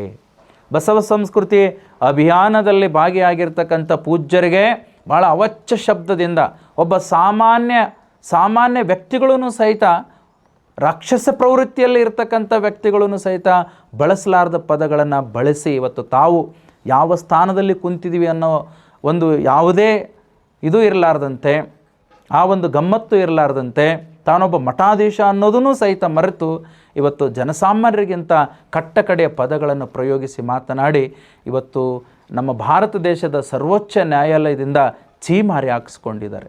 ಒಳ್ಳೆ ಪ್ರಜೆ ಅಲ್ಲ ಅಂತ ತಿಳ್ಕೊಂಡು ಹೇಳಿಸ್ಕೊಂಡಿದ್ದಾರೆ. ಅಷ್ಟೇ ಅಲ್ಲ, ಮುಂದುವರೆದ ಭಾಗದಲ್ಲಿ ನೀನು ಮಾನಸಿಕ ಅಸ್ತವ್ಯಸ್ತನಾಗಿರೋದ್ರಿಂದ ಯಾವುದಾದ್ರೂ ಮಠಕ್ಕೋಗಿ ಧ್ಯಾನ ಮಾಡು ಅಂತ ತಿಳ್ಕೊಂಡು ಇಷ್ಟೊಂದು ಛೀಮಾರಿ ಹಾಕಿದಾಗೂ ಸಹಿತ ಇವತ್ತು ಬಸವಣ್ಣನವರನ್ನ ತಾಲಿಬಾನಿಗಳನ್ನೋದು ಎಷ್ಟರ ಮಟ್ಟಿಗೆ ಸರಿ ನೋಡಿ. ಬಳಸ್ತಾ ಇರ್ತಕ್ಕಂಥ ಪದ ನೋಡ್ರಿ, ಅವರು ಬಸವ ತಾಲಿಬಾನಿಗಳು ಅಂತಾರೆ. ಬಸವ ತಾಲಿಬಾನಿಗಳಂದ್ರೆ ಮೊದಲು ಬಸವಣ್ಣವರೇ ತಾಲಿಬಾನಿಗಳು, ಆ ಬಸವ ತತ್ವವನ್ನು ಪ್ರಚಾರ ಮಾಡೋರು ತಾಲಿಬಾನಿಗಳು ಅಂದಂಗೆ ಆಯ್ತಲ್ಲ ಅರ್ಥ. ನೋಡಿ, ಯಾವ ಬಸವಣ್ಣನವರು ಪ್ರತಿಯೊಬ್ಬರಿಗೂ ಸಹಿತ ನಡಿಲಿಕ್ಕೆ, ನುಡಿಲಿಕ್ಕೆ, ಮಾತಾಡಲಿಕ್ಕೆ, ಬದುಕಲಿಕ್ಕೆ ಅವಕಾಶ ಮಾಡಿಕೊಟ್ಟು ಎಂಥ ಒಂದು ಮಾತೃಹೃದಯದ ಪ್ರೇಮವನ್ನು ಸಮಾಜಕ್ಕೆ ಮುಟ್ಟಿಸಿ ಇವತ್ತು ವಿಶ್ವದ ಗುರು ಆಗಿರ್ತಕ್ಕಂಥ ಬಸವಣ್ಣನವರನ್ನೇ ತಾಲಿಬಾನಿಗೆ ಹೋಲಿಸ್ತಾ ಇದ್ದಾನಂತಂದರೆ ಈ ಈ ವ್ಯಕ್ತಿ ಎಂಥ ಉಗ್ರವಾದಿ ಇರಬೇಕು ಅನ್ನೋದನ್ನು ಇವತ್ತು ನಾಡಿನ ಜನತೆ ಅರ್ಥ ಮಾಡ್ಕೊಳ್ಬೇಕಾಗಿದೆ. ನೋಡಿ, ಈ ಮನುಷ್ಯ ತಾನು ಏನೆಲ್ಲ ಭಾಷಣವನ್ನು ಮಾಡ್ತಾನೆ, ಎಲ್ಲ ಸುಳ್ಳುಗಳು, ಎಲ್ಲ ಸುಳ್ಳು. ವಚನಗಳ ಪಾರಿಭಾಷಿಕವಾಗಿರ್ತಕ್ಕಂಥ ಅರ್ಥವೂ ಗೊತ್ತಿಲ್ಲ, ವಚನಗಳ ಒಳಾರ್ಥ ಗೂಢಾರ್ಥಗಳೂ ಗೊತ್ತಿಲ್ಲ ಈ ಮನುಷ್ಯನಿಗೆ. ವಚನಗಳಲ್ಲಿ 3 ಭಾಗ ಇದೆ, ಇದನ್ನು ಸರಿಯಾಗಿ ಅರ್ಥ ಮಾಡಿಕೊಳ್ಬೇಕು. ಬಸವಣ್ಣನವರ ಜೀವನದಲ್ಲಿ 3 ಘಟ್ಟಗಳಿದ್ದಾವೆ. ಬಸವಣ್ಣವರ ವಚನಗಳನ್ನು ನೋಡಿಕೊಂಡು ನಮ್ಮ ಒಂದು ಸನಾತನ ಧರ್ಮದಲ್ಲಿ ಶಿವ ಇದ್ದಾನೆ, ಆ ಶಿವನನ್ನು ಬಸವಣ್ಣನವರು ಹೊಗಳಿದ್ದಾರೆ. ನಮ್ಮ ಸನಾತನ ಧರ್ಮದಲ್ಲಿ 108 ದೇವರುಗಳಿದ್ದಾವೆ, ಅದರ ಬಗ್ಗೆ ಬಸವಾದಿ ಪ್ರಮಥರು ಚಕಾರ ಎತ್ತಿಲ್ಲ. ಹಾಗೆ ಅಲ್ಲಿರ್ತಕ್ಕಂಥ ಕರ್ತು ಗದ್ದಿಗಳ ಹೆಸರನ್ನೇ ವಚನಾಂಕಿತದಲ್ಲಿ ಇಟ್ಟುಕೊಂಡಿದ್ದಾರೆ. ಈ ರೀತಿಯಾಗಿ ಹೇಳ್ತಾ ಬಸವಾದಿ ಪ್ರಮಥರ ತತ್ವಕ್ಕೆ ಚ್ಯುತಿ ತರ್ತಕ್ಕಂಥ ಒಂದು ಕೆಲಸವನ್ನು ಮಾಡ್ತಾ ಇರೋದು ನಿಜಕ್ಕೂ ಅಕ್ಷಮ್ಯ ಅಪರಾಧವಾಗಿದೆ. ನೋಡಿ, ಬಸವಣ್ಣನವರ ಜೀವನ 3 ಘಟ್ಟದಲ್ಲಿ ಪರಿವರ್ತನೆ ಆಗಿದೆ. ಒಂದು, ಮನೆಯಲ್ಲಿ 8 ವರ್ಷದ ಹಿಂದೆ ಬಹುದೇವೋಪಾಸಕರಾಗಿದ್ದರು ಬಸವಣ್ಣನವರ ತಂದೆ ತಾಯಿಗಳು. ಅಲ್ಲಿರ್ತಕ್ಕಂಥ ಅಸಮಾನತೆ, ಅಲ್ಲಿರ್ತಕ್ಕಂಥ ಮೂಢನಂಬಿಕೆ, ಅಲ್ಲಿರ್ತಕ್ಕಂಥ ಅಂಧಶ್ರದ್ಧೆಯನ್ನು ಒಡೆದೋಡಿಸಿ ಪ್ರಯತ್ನ ಮಾಡಿದರೂ ಸಹಿತ ಅಲ್ಲಿ ಸಫಲ ಆಗಲಾರ್ದಕ್ಕಾಗಿ ಹೊರಗಡೆ ಬಂದರು. ಶೈವ ಮತಕ್ಕೆ ಬಂದರು. ಶಿವನಲ್ಲಿ ಅಂದರೆ ಹರ ಅಂದರೆ ಏನು ಪಾರ್ವತಿ ಗಂಡ ಶಿವ ಇದ್ದಾನೆ, ಅದಕ್ಕೆ ದೇವತಾ ಶಿವ ಅಂತ ಕರಿತೀವಿ ನಾವು. ಅಂಥ ಒಂದು ದೇವತಾ ಶಿವ, ಆ ಶಿವ ಹಿಮಾಲಯದಲ್ಲಿ ಮೊಟ್ಟ ಮೊದಲ ಯೋಗಿ ಶಿವ. ಆ ಒಂದು ಯೋಗಿ ಶಿವನ ಕುರಿತು ಅಪಾರವಾಗಿರ್ತಕ್ಕಂಥ ಗೌರವ ಬಸವಣ್ಣವರಿಗೆ ಇದೆ. ಆದರೆ ಬಸವಣ್ಣನ ದೇವರು ಶಿವ ಅಲ್ಲ. ಬಸವಣ್ಣನವರು ಮತ್ತು ಶರಣರ ಶಿವ ಬೇರೆ, ಶೈವ ಮತದ ಶಿವ ಬೇರೆ. ನೋಡಿ, ಇದು ತಾತ್ವಿಕವಾಗಿರ್ತಕ್ಕಂಥ ಒಂದು ಅಭಿಪ್ರಾಯ, ತಾತ್ವಿಕವಾಗಿರ್ತಕ್ಕಂಥ ವ್ಯತ್ಯಾಸವನ್ನು ತಿಳ್ಕೊಳ್ಳಾರ್ದ ಇದ್ದರೆ ವಚನಗಳನ್ನು ತಪ್ಪು ಅರ್ಥೈಸಿ ಇವತ್ತು ಸಮಾಜದಲ್ಲಿ ಗೊಂದಲ ಮೂಡಿಸ್ತಾ ಇದ್ದಾರೆ ಕನ್ನೇರು ಸ್ವಾಮಿಗಳು. ನೋಡಿ, ವಿಚಾರ ಮಾಡಿ, ಇವತ್ತೇನು ಬಸವಣ್ಣವರು ಆ ವಚನಗಳನ್ನು ಹೇಳಿದರಂತಾರಲ್ಲ, ಆ ವಚನಗಳು ಇದ್ದಾವೆ. ಆದರೆ ಶೈವ ಮತದಲ್ಲಿರ್ತಕ್ಕಂಥ ಆ ಭಕ್ತರನ್ನು ಮತ್ತು ಆ ಒಂದು ಶಿವನನ್ನು ಗೌರವಿಸ್ತಾರೆ. ಆದರೆ ಮುಂದುವರೆದ ಭಾಗದಲ್ಲಿ ಆ ಒಂದು ಶಿವ ಯಾವುದೇ ವ್ಯಕ್ತಿ, ಪ್ರಾಣಿ, ಪಶು, ಪಕ್ಷಿ, ಕಲ್ಲು, ಮರ ಇದು ಯಾವುದೇ ಆಕಾರ ರೂಪವನ್ನು ತಾಳೋದಿಲ್ಲ. ಪರಮಾತ್ಮನು ನಿರಾಕಾರ ನಿರ್ಗುಣನಾಗಿರ್ತಕ್ಕಂಥವನು. ಜಗದಗಲ ಮುಗಿಲಗಲ ಮಿಗೆಯಗಲ ನಿಮ್ಮಗಲ ಪಾತಾಳದಿಂದ ತತ್ತ ನಿಮ್ಮ ಶ್ರೀಚರಣ, ಬ್ರಹ್ಮಾಂಡದಿಂದ ತತ್ತ ನಿಮ್ಮ ಶ್ರೀಮುಕುಟ, ಅಗಮ್ಯ ಗೋಚರ ಅಪ್ರತಿಮ ಲಿಂಗವೇ ಅಪ್ರಮಾಣ ಕೂಡಲ ಸಂಗಮ ದೇವ, ನೀವೆನ್ನ ಕರಸ್ಥಲಕ್ಕೆ ಬಂದು ಚುಳುಕಾದಿರಯ್ಯ ಅಂತ ಕರೀತಾರೆ. ಅಂದರೆ ಅಲ್ಲಿಗೆ ಬಸವಣ್ಣವರ 21 ವರ್ಷದ ನಂತರದಲ್ಲಿ ಅವರಿಗೆ ಸಾಕ್ಷಾತ್ಕಾರದ ಅನುಭವ. ನೋಡಿ, ಈ ಸಾಕ್ಷಾತ್ಕಾರ ಆಗಿದ್ದು ನಮ್ಮ ಗುರುಗಳು ಭಾಳ ಚೆನ್ನಾಗಿ ಅದನ್ನು ಗುರುತಿಸಿದ್ದಾರೆ. ಡಾಕ್ಟರ್ ಮಾತೆಮಹಾದೇವಿ ತಾಯಿಯವರು ಏನು ಹೇಳ್ತಾರೆ, ಕರಕಮಲನಾಂತೂ ಅದನ್ನು ಸ್ನೇಹ ರಸಭರಿತ ಸಾತ್ವಿಕ ದೃಷ್ಟಿಯಂತೆ ನೋಡುತ್ತಾ ಕುಳಿತಾಗ ಒಂದು ಅದ್ಭುತವಾದ ಪ್ರಭಾವ ಧಾರಿಸುವುದು. ಆಗ ಆ ಪರಮಪ್ರಭುವಿನ ಕಾರುಣ್ಯದಿಂದ ಬಸವಣ್ಣವರು ಸಾಮರ್ಥ್ಯವನ್ನು ಪಡೆದುಕೊಂಡು ಇಷ್ಟಲಿಂಗವನ್ನು ಕಂಡಿಡಿದು ಪರಮಾತ್ಮ ಇನ್ನು ಇಷ್ಟು ದಿವಸಗಳ ಕಾಲ 4 ಗೋಡೆಗಳಲ್ಲೇ ಸೀಮಿತರಾಗಿದ್ದರು ಅಂತ ತಿಳ್ಕೊಂಡಿದ್ದೆ. ಆದರೆ ಸದಾಕಾಲ ನನ್ನ ಬೆನ್ನಿಗಿರುತ್ತಾನಂತಂತಂದರೆ ಆ ಒಂದು ದೇವರು ನನ್ನ ಒಳಗಡೆ ಇದ್ದಾನೆ. ಅಂಥ ಒಂದು ದೇವರನ್ನು ನಾನು ಇಲ್ಲಿ ಪೂಜಿಸ್ತಾ, ಪ್ರಾರ್ಥಿಸ್ತಾ, ಧ್ಯಾನಿಸ್ತಾ ಆ ಪರವಸ್ತುವೇ ನಾನು ಆಗ್ತೀನಿ ಅಂತಕ್ಕಂಥ ಒಂದು ಸಾಧನವನ್ನು ಬಸವಣ್ಣವರು ಇಷ್ಟಲಿಂಗ ರೂಪದಲ್ಲಿ ಕೊಟ್ಟಿರೋದು. ಆ ನಂತರದಲ್ಲಿ ಬರೆದಿರತಕ್ಕಂಥ ವಚನಗಳು ಪರಶಿವನ ಕುರಿತಾಗಿದ್ದಾವೆ. 21 ವರ್ಷದ ಕೆಳಗೆ ಇರತಕ್ಕಂಥವು ಶೈವದ ಒಂದು ವ್ಯವಸ್ಥೆಗೆ, ಶೈವದ ಒಂದು ಭಕ್ತಿ ಹಿನ್ನೆಲೆಯನ್ನು ಇಟ್ಟುಕೊಂಡು ಬರೆದಿರತಕ್ಕಂಥವು ವಚನಗಳು. ಈ ಥರದ ವಚನಗಳಲ್ಲಿ ಬೈಫರ್ಕೇಷನ್ ಇದೆ. ಲಿಂಗಾಯತ ಧರ್ಮ ಇವತ್ತು ಪರಶಿವನನ್ನು ಪೂಜಿಸ್ತಕ್ಕಂಥ ಒಂದು ಧರ್ಮ, ಪರಶಿವನನ್ನು ಆರಾಧಿಸ್ತಕ್ಕಂಥ ಒಂದು ಧರ್ಮ. ಅಂಥ ಒಂದು ಪರಮಾತ್ಮನಿಗೆ ನಮ್ಮ ಗುರುಗಳು ಲಿಂಗದೇವ ಅಂತಕ್ಕಂಥ ಹೆಸರನ್ನು ಕೊಟ್ಟಿದ್ದಾರೆ. ಇವರು ಹೇಳ್ತಾರೆ, ಬಸವಣ್ಣವರೇ ಅವರು ಸನಾತನ ವಿಚಾರಗಳನ್ನೇ ಹೇಳಿದ್ದಾರೆ, ಶರಣರು ಸನಾತನ ವಿಚಾರಗಳನ್ನೇ ಹೇಳಿದ್ದಾರೆ. ಅಲ್ಲಿ ಆಗಮದಲ್ಲಿ ಇತ್ತು, ಇಲ್ಲಿ ವೇದಗಳಲ್ಲಿ ಇತ್ತು, ಅದನ್ನೇ ಇಲ್ಲಿ ಹೇಳಿದ್ದಾರೆ ಅಂತ ತಿಳ್ಕೊಂಡು ಹೇಳ್ತಾರೆ. ಎಲ್ಲಿ ಸ್ವಾಮಿ? ಆಗಮದಲ್ಲಿರತಕ್ಕಂಥ ಓಂ ನಮಃ ಶಿವಾಯ ಬೇರೆ, ಬಸವಾದಿ ಪ್ರಮಥರ ವಚನಗಳಲ್ಲಿರ್ತಕ್ಕಂಥ ಪರಶಿವನ ಓಂ ನಮಃ ಶಿವಾಯ ಬೇರೆ. ಅದಕ್ಕಾಗಿ ಈ ರೀತಿ ಇಂಥ ಭೂಪರು ಹುಟ್ಟಿ ಈ ವಚನಗಳನ್ನ ಅರ್ಥೈಸಲಾರ್ದಂಗೆ ಸಮಾಜದಲ್ಲಿ ತಪ್ಪು ಸಂದೇಶವನ್ನು ಕೊಡ್ತಾರಂತಲೇ ನಮ್ಮ ಗುರುಗಳು ಅದ್ಭುತವಾಗಿ ಸಂಶೋಧನೆಯನ್ನು ಮಾಡಿ ಬಸವಣ್ಣವರ ಲೈಫ್ ಹಿಸ್ಟ್ರಿಯನ್ನೇ ಬೈಫರ್ಕೇಷನ್ ಮಾಡಿದ್ದಾರೆ. ಅದಕ್ಕಾಗಿ ಬಸವಣ್ಣನವರು ಕೊಟ್ಟಿರ್ತಕ್ಕಂಥ ಒಂದು ಮಂತ್ರ ಓಂ ಲಿಂಗಾಯ ನಮಃ. ಹಾಗೆ ಅವರು ನೋಡ್ರಿ, ಓಂ ಶ್ರೀ ಗುರು ಬಸವಲಿಂಗಾಯ ನಮಃ, ಅದರೊಳಗಡೆ ಬರ್ತದೆ ಶ್ರೀ ಗುರು ಬಸವ ಗುರುವಿನ ಮಂತ್ರ, ಓಂ ಲಿಂಗಾಯ ನಮಃ, ಅದು ದೇವ ಮಂತ್ರ ವಚನದಲ್ಲೇ ಇದೆ. ಸಿದ್ದರಾಮೇಶ್ವರರು ಬಳಸ್ತಾರೆ. ಈ ಪುಣ್ಯಾತ್ಮ ಮೊನ್ನೆ ಯಾವುದೋ ಒಂದು ಕಾರ್ಯಕ್ರಮದಲ್ಲಿ ಮಾತಾಡ್ತಾರೆ, ಸಿದ್ದರಾಮೇಶ್ವರ ಕಲ್ಯಾಣಕ್ಕೆ ಬಂದು ಹೋದ ಮೇಲೆ 1008 ಲಿಂಗಗಳನ್ನು ಅಥವಾ ದೇವಸ್ಥಾನಗಳನ್ನು ಕಟ್ತಾರೆ ಅಂತ ತಿಳ್ಕೊಂಡು. ಎಲ್ಲಿ ಓದಿಕೊಂಡು ಬಂದಿದೆಯಪ್ಪ? ನಿನಗೆ ಯಾರ ಗುರುಗಳು ಇರಬೇಕು? ಅಂಥ ಒಂದು ಪೂಜ್ಯ ಶ್ರೀ ಸಿದ್ದೇಶ್ವರ ಅಪ್ಪುಗಳ ಒಂದು ಚೂರು ಜ್ಞಾನವನ್ನು ನಿನ್ನಲ್ಲಿ ಇಲ್ಲ ಅಂತ ತಿಳ್ಕೊಂಡು ಇವತ್ತು ಪ್ರಶ್ನೆ ಮಾಡಬೇಕಾಗ್ತದೆ. ಯಾಕಂದರೆ ಸಿದ್ದೇಶ್ವರ ಅಪ್ಪುಗಳು ನೀನು ತೆಗೆದು ನೋಡಿ ಅವರ ಪುಸ್ತಕಗಳನ್ನು, ಧರ್ಮದ ಸೂಕ್ತಿಗಳು ಅಂತ ತಿಳ್ಕೊಂಡು, ಜಾಗತಿಕ ಧರ್ಮಗಳ ಸೂಕ್ತಿ ಅಂತ ಒಂದು ಪುಸ್ತಕವನ್ನೇ ಬರೆದಿದ್ದಾರೆ. ಅಲ್ಲಿ ಜೈನ ಧರ್ಮದ ಬಗ್ಗೆ ಬರೆದಿದ್ದಾರೆ, ಬೌದ್ಧ ಧರ್ಮದ ಬಗ್ಗೆ ಬರೆದಿದ್ದಾರೆ, ಸಿಖ್ ಧರ್ಮದ ಬಗ್ಗೆ ಬರೆದಿದ್ದಾರೆ, ಪಾರ್ಸಿ ಧರ್ಮದ ಬಗ್ಗೆ ಬರೆದಿದ್ದಾರೆ. ಅದೇ ರೀತಿ ಬಸವಣ್ಣವರು ಸ್ಥಾಪಿತವಾಗಿರ್ತಕ್ಕಂಥ ಲಿಂಗಾಯತ ಧರ್ಮದ ಬಗ್ಗೆನೂ ಸಹಿತ ಬರೆದಿದ್ದಾರೆ. ಅಂಥ ಸಿದ್ದೇಶ್ವರಪ್ಪಗಳೇ ಲಿಂಗಾಯತ ಧರ್ಮ ಅಂತ ಒಪ್ಪಿಕೊಂಡಿದ್ದಾರೆ. ಲಿಂಗಾಯತ ಧರ್ಮದ ಅಭಿಯಾನದಲ್ಲಿ ಅಥವಾ ಲಿಂಗಾಯತ ಧರ್ಮದ ರ್ಯಾಲಿಯಲ್ಲಿ ಸಿದ್ದೇಶ್ವರಪ್ಪಗಳು ಒಂದೇ ಒಂದು ಮಾತುಗಳನ್ನು ಅವರು ಇದು ಧರ್ಮ ಅಲ್ಲ ಅಂತ ಹೇಳಿಲ್ಲ. ಅವ್ರ ಹತ್ರ ಇಷ್ಟು ವರ್ಷಗಳ ಕಾಲ ಕುಂತಿದ್ರೂ ಸಹಿತ ನೋಡಿ, ಇಲ್ಲಿ ಬಸವಣ್ಣವರು ವಚನ ಹೇಳ್ತಾರಲ್ಲ, ಕೊಳನ ತಡಿಯಲ್ಲೊಂದು ವರಸು ಕುಳ್ಳಿರಿದ್ದರೇನು ಕಳಹಂಸೆಯಾಗಬಲ್ಲದೆ ಕೂಡಲ ಸಂಗಮ ದೇವ. ಅವ್ರ ಜೊತೆ ಇದ್ದರೂ ಸಹಿತ ನೀನು ಕಳಹಂಸ ಆಗಲಿಲ್ಲ. ಕೊಳನ ತಡಿಯಲ್ಲಿರ್ತಕ್ಕಂಥ ನೀರುಗೋಳಿ ನೀನು. ಆ ಒಂದು ಸಿದ್ದೇಶ್ವರಪ್ಪಗಳಲ್ಲಿ ಕುಳಿತುಕೊಂಡು ಜಾಗತಿಕ ಧರ್ಮಗಳ ಇತಿಹಾಸನೇ ನಿನಗೆ ಗೊತ್ತಿಲ್ಲ. ಸಿದ್ದರಾಮೇಶ್ವರರು ಮೊದಲು ಕೆರೆ ಅವರೇ ಹೇಳ್ತಾರೆ, 125 ನುಡಿಗಳಲ್ಲಿ ಅವರ ಮಿಶ್ರ ಸ್ತೋತ್ರ ತ್ರಿವಿಧಿ ಅಂತ ಬರ್ತವೆ, 125. ಅದರಲ್ಲಿ ಸಿದ್ದರಾಮೇಶ್ವರರೇ ಹೇಳ್ತಾರೆ, ಕೆರೆ ಬಾವಿ ದೇವಾಲಯ ವಿರಚಿಸಿ ಭವಕ್ಕೆ ಬಂದು ಫಲವನುಂಡು ನರಕಕ್ಕೆ ಬೀಳುವನ ಕರುಣದಿಂದೆತ್ತಿ ಹೊರೆಯೊಳಿರಿಸಿದ ಬಸವ ಯೋಗಿನಾಥ ಅಂತ. ಅಂದರೆ ನಾನು ಕೆರೆ ಬಾವಿ ದೇವಾಲಯ ಇವೆಲ್ಲ ರಚಿಸಿ ಭವಕ್ಕೆ ಗುರಿಯಾದೆ. ನಾನು ಮೂಲ ಆಧ್ಯಾತ್ಮಿಕ ಭಾವದಲ್ಲಿ ಬರಲಿಲ್ಲ, ಧಾರ್ಮಿಕ ವ್ಯಕ್ತಿಯಾಗಿ ಉಳ್ಕೊಂಡೆ.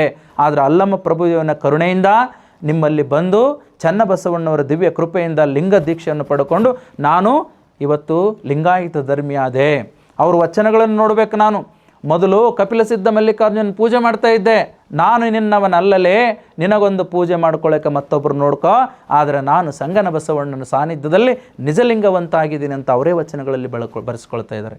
ಆದರೆ ಈ ತೇಳೋದು ಎಷ್ಟು ತಪ್ಪಾಗಿ ಅಂದರೆ, ಶರಣರ ಕ್ಷೇತ್ರದಲ್ಲಿ ಬಸವ ಕಲ್ಯಾಣಕ್ಕೆ ಬಂದು ಹೋದ್ಮೇಲೆ ಅಷ್ಟೆಲ್ಲ ಕಟ್ತಾನೆ ಅಂತ, ಅದಕ್ಕೆ ಸನಾತನಿಗಳು ಅಂತ ಹೇಳ್ತಾರೆ. ಅದಕ್ಕಿಂತ ಮೊದಲು ಕಟ್ಟಿ ಆಮೇಲೆ ಇದನ್ನು ಕಟ್ಟಿ ಭವಕ್ಕೆ ಒಳಗಾದೆ. ಈಗ ನಾನು ಸಂಗನ ಬಸವಣ್ಣ ಸಾನ್ನಿಧ್ಯದಲ್ಲಿ ನಿಜಲಿಂಗವಂತಾದೆ ಅಂತ ತಿಳ್ಕೊಂಡು ಹೇಳ್ತಾರೆ. ಬಾ ಚರ್ಚೆಗೆ, ಸವಾಲಿಗೆ ಬಾ, ನಾವೆಲ್ಲ ನಿನಗೆ ಉತ್ತರ ಕೊಡ್ತಾ ಇದ್ದೀವಿ.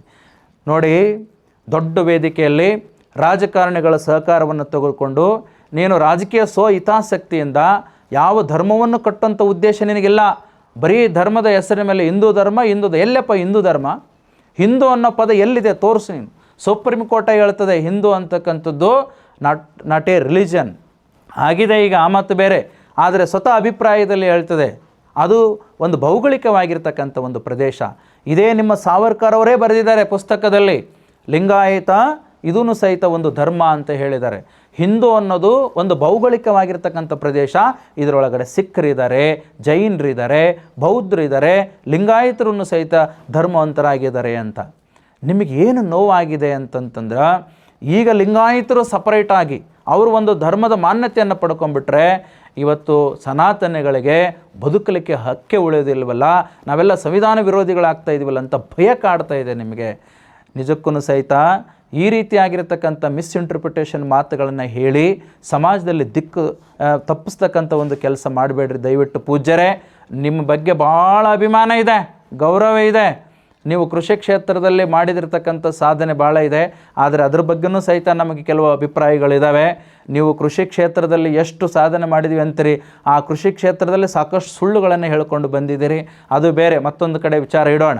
ಆದರೆ ನಮ್ಮ ಬಸವ ಧರ್ಮಕ್ಕೆ ಕೈ ಹಾಕಿ ಇದು ಸನಾತನ ಧರ್ಮ ಅಂತ ತಿಳ್ಕೊಂಡು ಹೇಳೋದ್ರ ಮುಖಾಂತರವಾಗಿ ಇವತ್ತು ನಮಗೆ ಭಾರಿ ನೋವನ್ನು ಉಂಟು ಮಾಡಿದಿರಿ. ಅಷ್ಟೇ ಅಲ್ಲ, ಇಷ್ಟು ಹೇಳಿದ್ರೆ ಸಾಕಾಗೋದಿಲ್ಲ, ತಾಲಿಬಾನಿಗಳಂತ ತಿಳ್ಕೊಂಡು ಹೇಳಿದ್ದು ನಮ್ಮ ಮನಸ್ಸಿಗೆ ತುಂಬ ನೋವಾಗಿದೆ.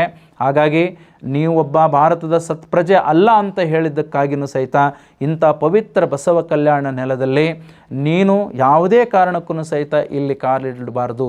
ಹಾಗಾಗಿ ನೀವು ನಮ್ಮ ಪೂಜ್ಯರಿಗೆ ಏನು ಬಳಸಿರ್ತಕ್ಕಂಥ ಅವಾಚ್ಯ ಶಬ್ದಗಳಿದಾವ, ತಪ್ಪಿಗೆ ಕ್ಷಮೆ ಕೇಳಿಕೊಂಡು ಬರೋದಾದರೆ ಅಥವಾ ಬಸವ ಧರ್ಮವನ್ನು ಒಪ್ಪಿಕೊಂಡು ಬರುವುದಾಯಿತು ಅಂತಂದರೆ ನಿಮಗೆ ಬಸವ ಕಲ್ಯಾಣಕ್ಕೆ ಪ್ರವೇಶ ಇದೆ.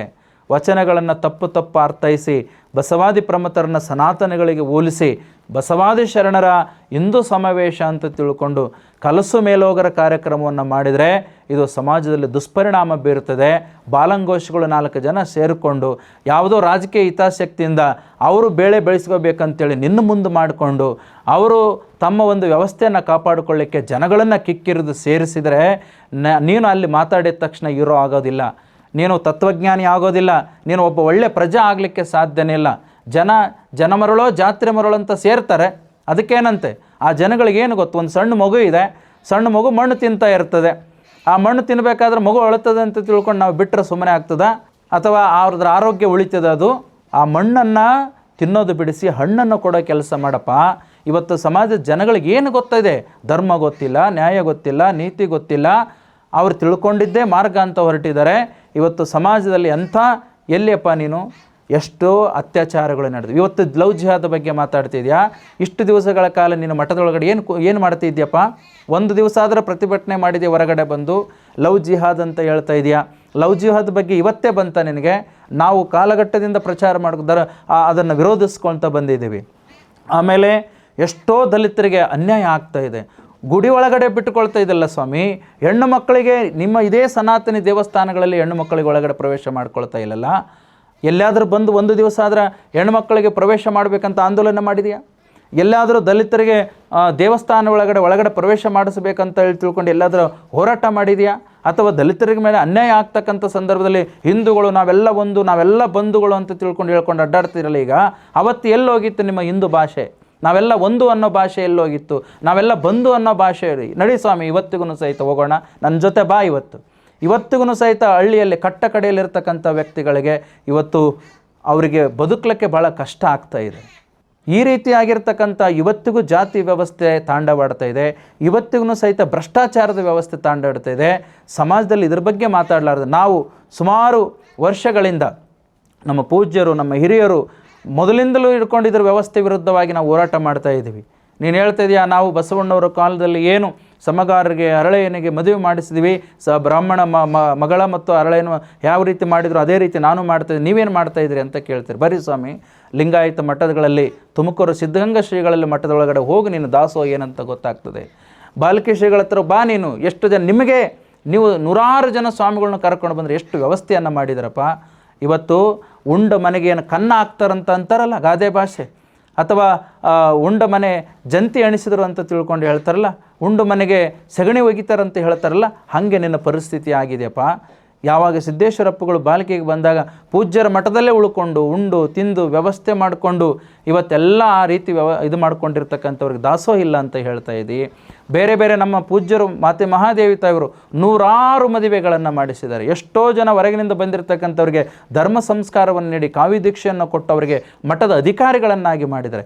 ಇಲಕಲ್ಲು ಶ್ರೀಗಳು ಸುಮಾರು 8 ಮಠಕ್ಕೆ ದಲಿತ ಮೂಲದಿಂದ ಬಂದಿರತಕ್ಕಂಥವ್ರಿಗೆ ಅವರಿಗೆ ಮಾನ್ಯ ಮಾಡಿ ಅವರಿಗೆ ಒಂದೊಂದು ಮಠವನ್ನು ಕೊಟ್ಟಿರ್ತಕ್ಕಂಥದ್ದು ಉದಾಹರಣೆ ಇದ್ದಾವೆ. ನಮ್ಮ ಪೂಜ್ಯರಿಗೆ ಏನೂ ಮಾಡಿಲ್ಲ ಅಂತ ತಿಳ್ಕೊಂಡು ಹೇಳ್ತಾ ಇದೆಯಾ? ಅದಕ್ಕೆ ಅದೇನು ಹೇಳ್ತಾರಲ್ಲ, ತಾನು ಬೆಕ್ಕ ಕಣ್ಣು ಮುಚ್ಕೊಂಡು ಹಾಲು ಕುಡಿದ್ರೆ ಯಾರೂ ನೋಡಿಲ್ಲ ಅಂತ ತಿಳ್ಕೊಂಡು ನೀನು ಅದೇ ಪರಿಸ್ಥಿತಿ ಒಳಗಡೆ ಇದೆ. ಕಾಗೆ ಎಂದಾದರೂ ಕೋಗಿಲೆ ಆಗಲಿಕ್ಕೆ ಸಾಧ್ಯ ಇದೆಯಾ? ಹಾಗಾಗಿ ಕಾಗೆ ಯಾವತ್ತೂ ಕಾಗೆನೇ, ಕೋಗಿಲೆ ಮರಿಯನ್ನು ಕಂಡ್ರೆ ಆಗೋದಿಲ್ಲ. ಹಾಗೆ ಬಸವ ತತ್ವ ಮಠಾಧೀಶರು ಇವತ್ತು ಏನು ಧರ್ಮ ಪ್ರಚಾರವನ್ನು ಭಾಳ ಗಟ್ಟಿ ಧ್ವನಿಯಿಂದ ಪ್ರಚಾರ ಮಾಡ್ತಿದ್ರೆ ಅವ್ರ ಬಗ್ಗೆ ದ್ವೇಷ ಇದೆ ನಿಮಗೆ. ಆ ದ್ವೇಷವನ್ನು ಬಿಟ್ಟು ಬಿಡಪ್ಪ. ಸರಿಯಾದ ಧರ್ಮ ಸಂಸ್ಕಾರವನ್ನು ಅಳವಡಿಸ್ಕೊಂಡು ನೀವು ಬರೋದಾಯ್ತಂದರೆ ಕಲ್ಯಾಣಕ್ಕೆ ಪ್ರವೇಶ ಇದೆ. ಹಾಗಾಗಿ ನೀವು ಇವತ್ತು ಸಮಾಜದ ಸತ್ಪ್ರಜೆ ಆಗಿರಲಾರ್ದಕ್ಕಾಗಿ ಬಸವ ಕಲ್ಯಾಣದಲ್ಲಿ ಏನು ಜೂನ್ 28ನೇ ತಾರೀಕು ಕಾರ್ಯಕ್ರಮ ಮಾಡ್ತಾಯಿದ್ರಿ, ಇದಕ್ಕೆ ಸಂಪೂರ್ಣವಾಗಿರ್ತಕ್ಕಂಥ ವಿರೋಧವನ್ನು ನಾವು ಮಾಡಿ ಇವತ್ತು ಖಂಡಿಸಿದವರು ಅಷ್ಟೇ ಅಲ್ಲದೆ ನೀವು ಯಾವುದೇ ಕಾರಣಕ್ಕೂ ಸಹಿತ ಕಲ್ಯಾಣಕ್ಕೆ ಬರಲಾರ್ದಂತೆ ಇವತ್ತು ನಾವು ತಡೆ ಹಿಡಿತಾ ಇದ್ದೀವಿ. ಮತ್ತು ಈ ಒಂದು ಬಸವ ಕಲ್ಯಾಣದ ಆಡಳಿತ, ತಾಲೂಕು ಆಡಳಿತ ಅನುಮತಿ ಕೊಡಲಾರ್ದು ಬಹಳ ಒಂದು ಒಳ್ಳೆ ಕೆಲಸ ಮಾಡಿದೆ, ಒಳ್ಳೆ ನಿರ್ಧಾರ ತೆಗೆದುಕೊಂಡಿದೆ. ಅದಕ್ಕಾಗಿ ನಾವು ಅಭಿನಂದಿಸ್ತಾ ಇದ್ದೀವಿ.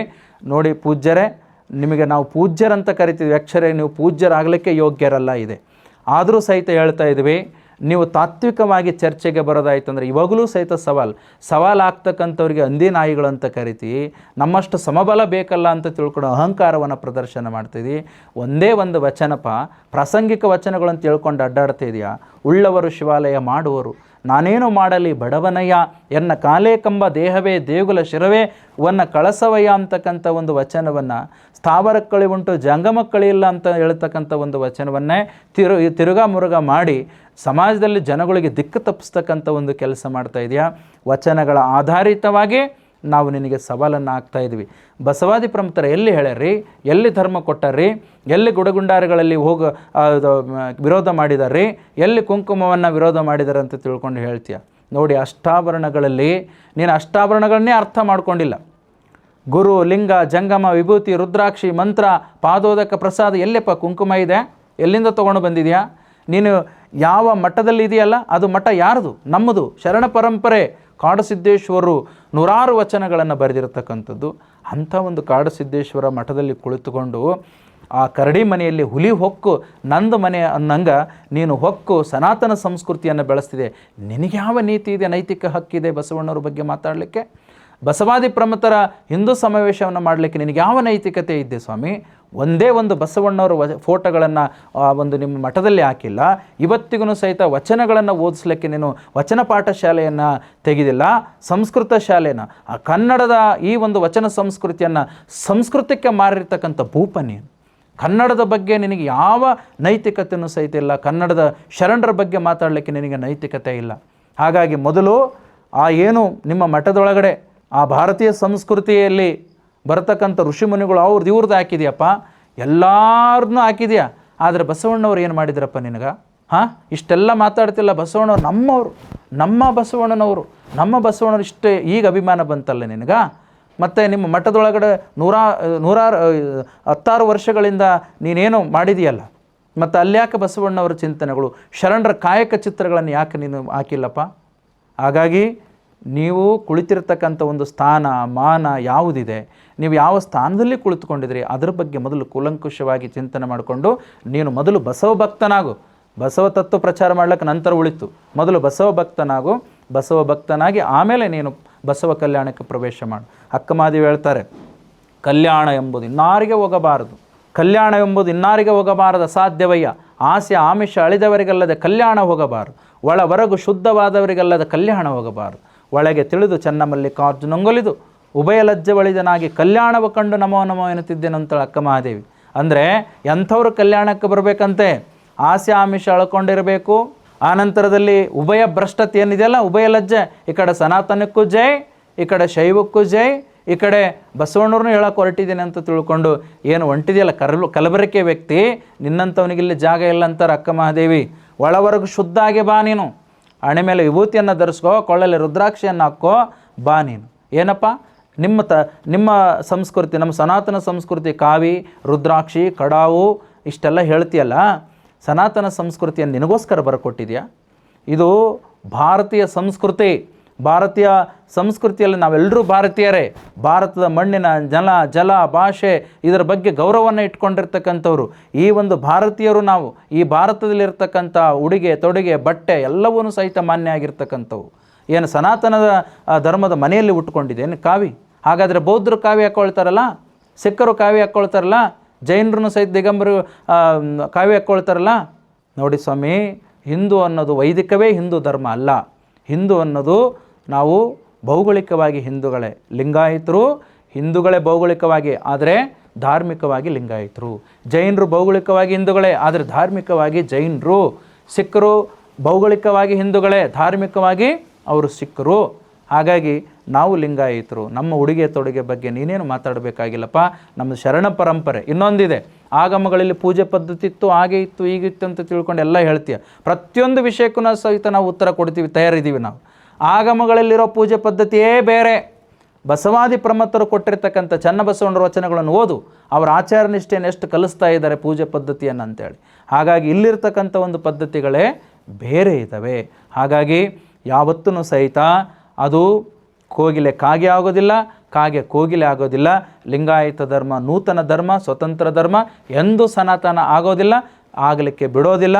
ಬುದ್ಧನನ್ನೇ 10ನೇ ಅವತಾರ ಅಂತ ಕರೆದು ಯಾವಾಗ ಬುದ್ಧನಿಗೆ ಭಾರತದಿಂದ ಓಡಿಸಿಕೊಟ್ರಿ ನೀವು, ಇವತ್ತು ನಿಮಗೆ ಬುದ್ಧ ಬೇಕಾಯಿತು. ಯಾವಾಗ ಅಂಬೇಡ್ಕರ್ ಅವರಿಗೆ ಇವತ್ತು ಒಂದು ಫೈಲನ್ನು ಸಹಿತ ಮುಟ್ಲಿಲ್ಲಲ್ಲ ಸ್ವಾಮಿ ನೀವು. ಅಂಥ ಒಂದು ಅಂಬೇಡ್ಕರು ಇವತ್ತು ಸಂವಿಧಾನವನ್ನು ನಾವು ಅಂಬೇಡ್ಕರ್ ನಮ್ಮವರು ಅಂತ ತಿಳ್ಕೊಂಡು ಹೇಳ್ತಾ ಇದ್ರಿ. ಯಾವ ವ್ಯಕ್ತಿಯನ್ನು ದ್ವೇಷ ಮಾಡಿದ್ರೋ ಅದೇ ವ್ಯಕ್ತಿ ಮುಖಾಂತರವಾಗಿ ಅದೇ ವ್ಯಕ್ತಿಯ ತತ್ವವನ್ನು ಹೈಜಾಕ್ ಮಾಡಿ ಬದುಕು ಮಾಡಬೇಕಂತ ಹೊರಟಿರ್ತಕ್ಕಂಥ ನಿಮ್ಮಂಥ ಭ್ರಷ್ಟರು ಇವತ್ತು ಧರ್ಮ ಪ್ರಚಾರ ಮಾಡೋದು ನಿಜಕ್ಕೂ ಅಸಹ್ಯಕರ. ಏನು ಹೇಳ್ತೀರಪ್ಪ? ಏನು ಮಕ್ಕಳಿಗೆ ಸಂಸ್ಕಾರ ಕಲಿಸ್ಕೊಡ್ತೀರಿ ನೀವು? ಸಮಾಜಕ್ಕೆ ಏನು ಬುದ್ಧಿವಾದ ಹೇಳ್ತೀರಿ? ನೀನೇ ನಿನ್ನ ಬಾಯಿಯನ್ನು ಶುದ್ಧ ಮಾಡಿಟ್ಟುಕೊಂಡಿಲ್ಲ. ಬಸವಣ್ಣವ್ರು ಹೇಳ್ತಾರೆ, ಕುಹಕ, ಕ್ರೋಧ, ಕುಟಿಲ, ಕುನೀತಿ, ಕುಭಾಷೆ ನನ್ನ ನಾಲಿಗೆಯಿಂದ ಹತ್ತತ್ತ ತೆಗೆಯ ಅಂತ ತಿಳ್ಕೊಂಡು ಹೇಳ್ತಾರೆ. ಆದರೆ ನಿನ್ನ ನಾಲಿಗೆಯಲ್ಲಿ ತುಂಬಿಕೊಂಡ್ರೆ ಅದೇನು? ಬಸವಣ್ಣವ್ರು ಹೇಳ್ತಾರೆ, ಭಕ್ತಿ ಸುಭಾಷೆಯ ನುಡಿಯನ್ನು ನುಡಿವೆ ಅಂತಾರೆ. ಸುಭಾಷೆಯ ಮಾತುಗಳಾಡಪ್ಪ, ಅಯ್ಯ, ಅಪ್ಪ, ಅಣ್ಣ ಅಂತ ಕರೆಯಪ್ಪ ಅಂತ ತಿಳ್ಕೊಂಡು ಹೇಳ್ತಾರೆ. ಆದರೆ ನಿನ್ನ ಮಾತಿನಲ್ಲಿ ಅಷ್ಟು ದೊಡ್ಡ ಕಾರ್ಯಕ್ರಮ, ಲಕ್ಷಾಂತರ ರೂಪಾಯಿ ದುಡ್ಡನ್ನು ನಿಮ್ಮ ರಾಜಕೀಯ ವ್ಯಕ್ತಿಗಳು ತಂದು ಕೊಡ್ತಾರೆ, ಮಾಡ್ತೀಯಾ? ಆ ದುಡ್ಡನ್ನು ಪೋಲು ಮಾಡ್ತಿದ್ದಲ್ಲಪ್ಪ, ಒಳ್ಳೆ ಮಾತಾಡ್ಲಿಕ್ಕೆ ತಯಾರಿಲ್ಲಲ್ಲೋ ಪುಣ್ಯಾತ್ಮ ನೀನು. ಆ ವೇದಿಕೆಯನ್ನು ಬಳಸ್ಕೊಂಡು ಬರೀ ಹೊಲಸು ಬಾಯಿಯಿಂದ ಬೈದು ಜನಗಳನ್ನು ದಿಕ್ಕು ತಪ್ಪಿಸ್ತಾ ಇದೆಯಲ್ಲ. ಹಾಗಾಗಿ ನಿಮ್ಮಂಥವ್ರು ಸಾವಿರಾರು ಜನ ಬಂದು ಹೋಗ್ಯಾರೆ. ಆದರೆ ಬಸವ ಧರ್ಮಕ್ಕೆ ಏನು ಧಕ್ಕೆ ಆಗೋದಿಲ್ಲ. 900 ವರ್ಷಗಳಿಂದ ಈ ಧರ್ಮ ಭಾಳಷ್ಟು ಮೂಲೆ ಗುಂಪು ಮಾಡಿದರೂ ಸಹಿತ ಮತ್ತೆ ಕಾಲಕ್ಕೆ ಬೆಳ್ಕೊಂಡು ಬಂದಿದೆ. ಹಾಗಾಗಿ ನಿಮ್ಮಂಥವ್ರಿಂದ ಏನಿಲ್ಲ. ಯಾವ ರಾಜಕೀಯ ಹಿತಾಸಕ್ತಿಯಿಂದ ಬಂದಿದೆಯಾ ನೀನು, ಅದೇ ರಾಜಕೀಯ ಹಿತಾಸಕ್ತಿ ಜನಗಳಿಂದ ನೀನು ಮಣ್ಣಾಗ್ತೀಯ. ನೂರಾರು ಜನ ಇಂಥವ್ರು ಬಂದು ಹೋಗಿದ್ದಾರೆ. ನಿನ್ನ ಕಾಲನ್ನು ಸಹಿತ ಹಾಗೇ ಇದೆ. ಅದಕ್ಕಾಗಿ ಪೂಜ್ಯರೇ, ನೀವು ಆತ್ಮೀಯವಾಗಿ ಕಳಕಳಿಯಿಂದ ಹೇಳ್ತಾ ಇದ್ದೀವಿ, ಯಾವುದೇ ಕಾರಣಕ್ಕೂ ಸಹಿತ ಸಮಾಜದಲ್ಲಿ ಕೋಮು ದ್ವೇಷವನ್ನು ಮಾಡಿ ಸಮಾಜವನ್ನು ಅವ್ಯವಸ್ಥೆಗೆ ತರಬೇಡಿ. ನಾವು ಲಿಂಗಾಯತ ಧರ್ಮವನ್ನು ಪಾಲನೆ ಮಾಡತಕ್ಕಂಥವ್ರು ಭಾಳ ಗಟ್ಟಿಯಾಗಿದ್ದೀವಿ. ನಮ್ಮಲ್ಲಿ ಭೃತ್ಯಾಚಾರ ಇದೆ. ನೀನು ಕ್ಷಮೆ ಕೇಳಿ ಬಂದ್ರಂದ್ರೆ ಪ್ರೀತಿಯಿಂದ ನಿನಗೆ ಸ್ವಾಗತ ಮಾಡ್ತೀವಿ. ದ್ವೇಷದಿಂದ ನೀನು ಬಂದಿ ಅಂತಂದ್ರೆ ಗಣಾಚಾರ ತತ್ವನೂ ಸಹಿತ ಇದೆ. ಅದಕ್ಕಾಗಿ ಬರುವ ಜೂನ್ 28ಕ್ಕೆ ಆತ್ಮೀಯ ಏನು ಬಸವ ಭಕ್ತರಿದ್ದಾರೆ, ಬಸವಾಭಿಮಾನಿಗಳಿದ್ದಾರೆ, ನಮ್ಮೆಲ್ಲರ ಒಂದು ಒಕ್ಕಟ್ಟಿನಲ್ಲಿ ನಾವು ಒಂದು ಪ್ರತಿಭಟನಾ ಸಮಾವೇಶವನ್ನು ಹಮ್ಮಿಕೊಳ್ತಾ ಇದ್ದೀವಿ. ಹಾಗಾಗಿ ನಿಮ್ಮ ವಿರುದ್ಧವೇ ನಾವೀಗ ಆಲ್ರೆಡಿ ಸರ್ಕಾರ ನಿಮಗೆ ಬ್ಯಾನ್ ಮಾಡಿದೆ, ಅಲ್ಲಿನೂ ಬ್ಯಾನ್ ಮಾಡಿದೆ. ಆದ್ರೂ ಸಹಿತ ಲಜ್ಜಿಗೆಟ್ಟು ಬಂದಿದೆಯಾ? ಈ ಬಸವ ಕಲ್ಯಾಣದಲ್ಲೂ ಸಹಿತ ಬ್ಯಾನ್ ಆಗಿದೆಯಾ? ಅದಕ್ಕೆ ನೀನು ಸುಮ್ಮನೆ ಧ್ಯಾನ ಮಾಡಿಕೊಂಡು ಮಠದಲ್ಲಿದ್ದರೆ ಭಾಳ ಚಲೋ. ಇಲ್ಲ ಅಂತಂದರೆ ಬಸವ ಭಕ್ತರು ನಿನಗೆ ಸರಿಯಾಗಿರ್ತಕ್ಕಂಥ ಪಾಠವನ್ನು ಕಲಿಸ್ತಾರೆ. ಆ ರೀತಿಯಾಗಿ ನಮ್ಮಿಂದ ಅಂಥ ಅಹಿತಕರ ಘಟನೆ ಮಾಡಲಿಕ್ಕೆ ಅವಕಾಶ ಮಾಡಿ ಕೊಡಬೇಡಿ ಅಂತ ತಿಳ್ಕೊಂಡು ಹೇಳಿ, ಈ ಮಾತಿನ ಮುಖಾಂತರವಾಗಿ ನಿಮ್ಮ ಎಲ್ಲ ಅವಾಚ್ಯ ಶಬ್ದಗಳನ್ನು ನಿಮ್ಮ ಏನು ಮಾಡ್ತಕ್ಕಂಥ ಕಲಸು ಮೇಲೋಗರ ಏನೋದಲ್ಲ ಶಿವಶರಣರ ಹಿಂದೂ ಸಮಾವೇಶ, ಶರಣರಿಗೂ ಮತ್ತು ಹಿಂದೂ ಸಮಾವೇಶಕ್ಕೆ ಏನೂ ವ್ಯತ್ಯಾಸ ಇಲ್ಲ. ಹಿಂದೂ ಸಮಾವೇಶ ಸಾವಿರಾರು ಮಾಡ್ಕೊತ ಹೋಗು, ಆದರೆ ಶಿವಶರಣರ ಪದವನ್ನು, ಅದರೊಳಗಡೆ ಬಸವಾದಿ ಶರಣರ ಪದವನ್ನು ಅದು ಬಳಸೋದು ಬೇಡ. ಅದಕ್ಕೆ ಉಗ್ರವಾಗಿರ್ತಕ್ಕಂಥ ವಿರೋಧ ನಮ್ಮದಿದೆ ಅಂತ ತಿಳ್ಕೊಂಡು ಈ ಮುಖಾಂತರವಾಗಿ ಹೇಳಕ್ಕೆ ಇಷ್ಟಪಡ್ತೀನಿ. ಶರಣ.